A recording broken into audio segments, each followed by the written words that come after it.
Pasukan Rusia dari kelompok tempur pusat melancarkan serangan besar-besaran terhadap posisi angkatan bersenjata Ukraina dalam operasi di Pokrovsk.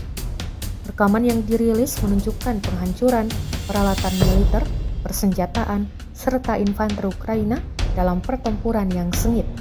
Videonya diunggah di Telegram pada Rabu, 19 Februari 2025. Dalam serangan ini, berbagai kendaraan tempur milik Ukraina, termasuk tank, pengangkut personel lapis baja, MRAP, dan kendaraan tempur lainnya, berhasil dihancurkan oleh pasukan Rusia. Selain itu, posisi tembak, tempat perlindungan, serta kendaraan non-militer seperti mobil pick-up juga menjadi target serangan.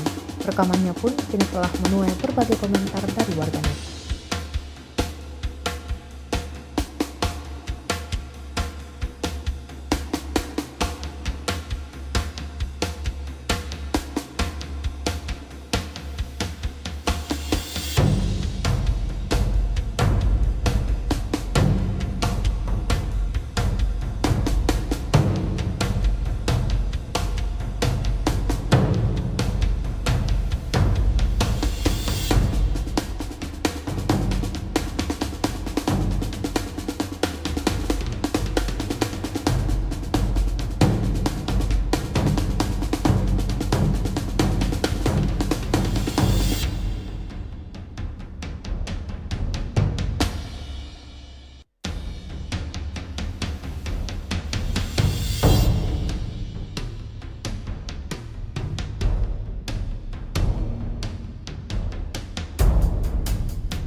Download Tribun X sekarang, menghadirkan lokal menjadi Indonesia.